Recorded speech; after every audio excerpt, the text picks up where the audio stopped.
السلام علیکم ورحمۃ اللہ وبرکاتہ۔ اعوذ باللہ من الشیطان الرجیم، بسم اللہ الرحمن الرحیم۔ رب اشرح لی صدری ویسر لی امری واحلل عقدۃ من لسانی یفقہوا قولی۔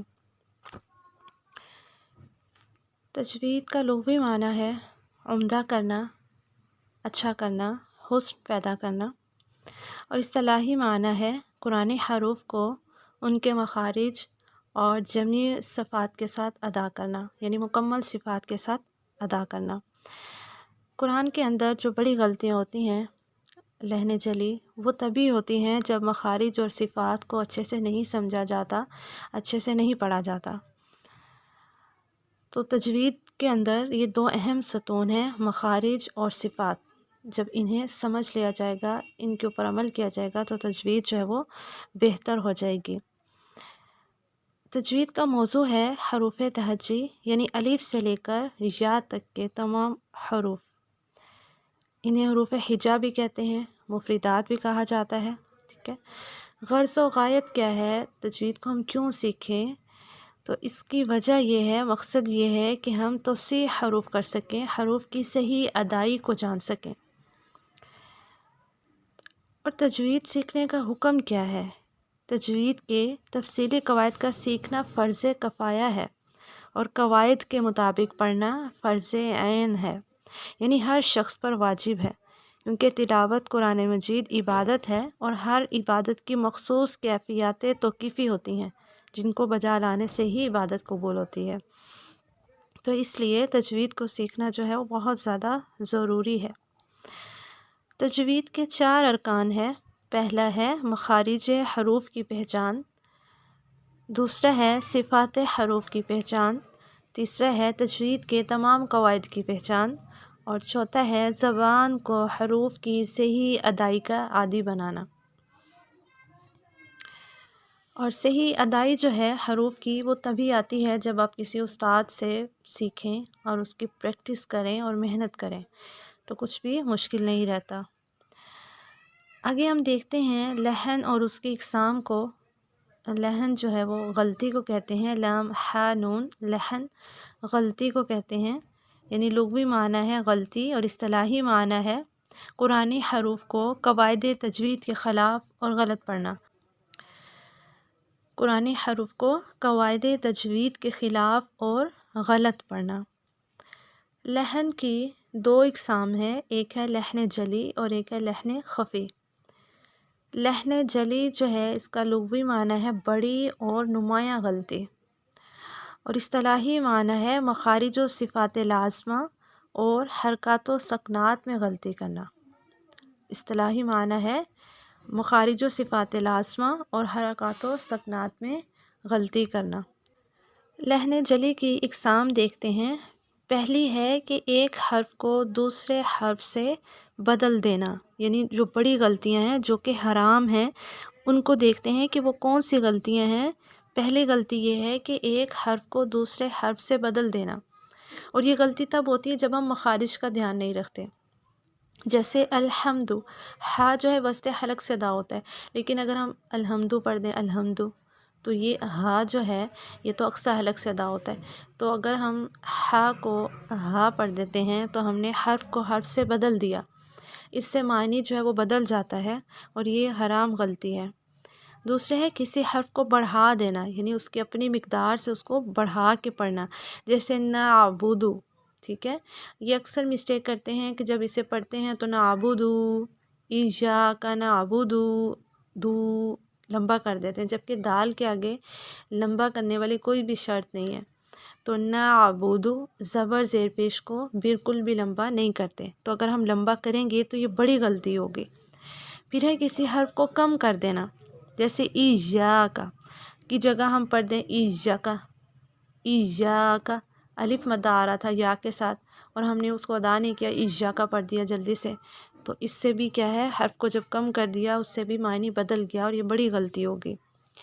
چوتھے نمبر پر ہے کہ حرکات و سکنات کو ایک دوسرے کی جگہ پر پڑھ دینا، یعنی جہاں پہ حرکت لگی ہوئی تھی وہاں پہ سکون پڑھ دیا، یا کہیں سکون تھا، جزم تھا، تو وہاں پہ زبر پڑھ دی۔ جیسے کہ انعمتا، اور یہاں پہ اگر کوئی پڑھ دیتا ہے انا امتا یا انعمتا کو انعمتو، زبر کو پیش سے بدل دیا۔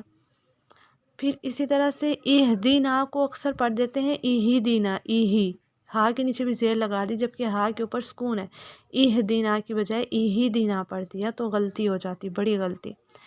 صدقنا کو صدقنا پڑھ دیا تو یہ بھی بڑی غلطی ہوگی۔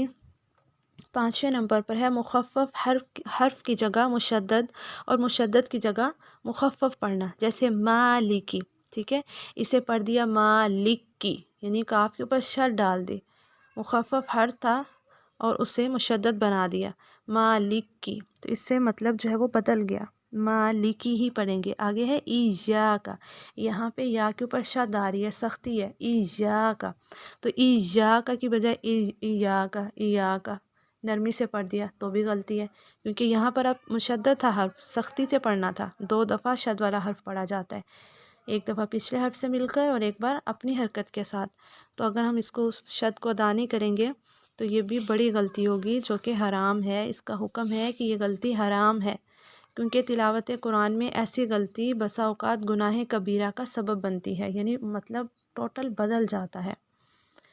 دوسری جو ہم نے قسم دیکھی تھی لحن کی، وہ ہے لحن خفی۔ خفی جو ہے چھپے ہوئے کو کہتے ہیں، چھوٹی اور پوشیدہ غلطی، اور اس کی اصطلاحی تعریف یہ ہے کہ تحسین حروف سے تعلق رکھنے والی صفات میں کمی بیشی کرنا، مثلاً ترقیق، تفخیم، اخفاء، ادغام، اقلاب، مد وغیرہ کو غلط ادا کرنا۔ ترقیق کا مطلب ہے باریک اور تفخیم کا مطلب ہے موٹا، یعنی جسے موٹا کرنا تھا موٹا نہیں کیا، حروف مستعلیہ کا دھیان نہیں رکھا، یا پھر جنہیں باریک پڑھنا تھا اسے موٹا کر دیا، یعنی ان کا تعلق جو ہے وہ خوبصورتی کے ساتھ ہے۔ تو اگر اس چیز میں کمی بیشی کی جاتی ہے تو یہ غلطی حرام تو نہیں ہے لیکن مکروہ ضرور ہے، تو اس سے بھی بچنا ضروری ہے تاکہ عبادت کو جو اسی انداز میں کیا جائے جو کامل ہو، صحت کے ساتھ بجا لایا جا سکے۔ اس کے بعد ہم دیکھیں گے آج کا آخری پوائنٹ ہے تلاوت قرآن کے طریقے۔ 4 طریقے سے تلاوت کی جاتی ہے۔ نمبر 1 ہے تحقیق، قرآن کی تلاوت انتہائی ٹھہراؤ اور صفائی سے کرنا، جیسا کہ مبتدی طلباء کو پڑھایا جاتا ہے، یعنی جیسے کسی کو جب قرآن سکھایا جاتا ہے تو پڑھایا جاتا ہے آہستہ آہستہ اور سمجھا کر صاف اور واضح، تو اسے کہتے ہیں تحقیق۔ دوسرا ہے ترتیل، قرآن کی تلاوت ٹھہر ٹھہر کر کرنا، جیسا کہ بالعموم جلسہ میں تلاوت کی جاتی ہے، ٹھیک ہے، یعنی ہر آیت کو پورا ٹائم دینا اور اس کے آخری حرف پہ مد عارض وقفی کرنا اور مطلب پراپر لے کر چلنا۔ حدر کہتے ہیں قرآن کی تلاوت تیز تیز کرنا، جیسا کہ بالعموم تراویح میں پڑھا جاتا ہے، لیکن تیز پڑھنے کا مطلب یہ نہیں ہے کہ ہم اس کے مخارج اور صفات کا دھیان نہ رکھیں اور بس پڑھتے جائیں، پھر یہ غلط کنسیڈر ہوگا۔ اگر تیز بھی پڑھنا ہے تو اتنا ہی صرف تیز ہوگا کہ جس سے اس کی صفات اور مخارج جو ہیں وہ ادا ہو سکیں، وہ خراب نہ ہوں۔ چوتھے نمبر پر ہے تدویر، قرآن کی تلاوت ترتیل اور حدر کی درمیانی کیفیت سے کرنا، جیسا کہ بالعموم جہری نمازوں میں پڑھا جاتا ہے، یعنی جن نمازوں میں اونچی قرات کی جاتی ہے۔ تو یہ 4 مراتب ہیں قرآن کی تلاوت کے۔ آج کا اتنا لیسن کافی ہے، آپ نے اس کو بغور سننا ہے اور اہم پوائنٹس کو آپ نے لکھتے جانا ہے، اپنے پاس نوٹس بناتے جانے ہیں۔ جب آپ نوٹس بنائیں گے اپنے ہاتھوں سے لکھیں گے تو پھر چیزیں مشکل نہیں لگتی، تو انشاءاللہ جلد آپ سیکھ جائیں گے اور پھر ہم اگلا لیسن جو ہے وہ دیکھیں گے۔ السلام علیکم ورحمۃ اللہ وبرکاتہ۔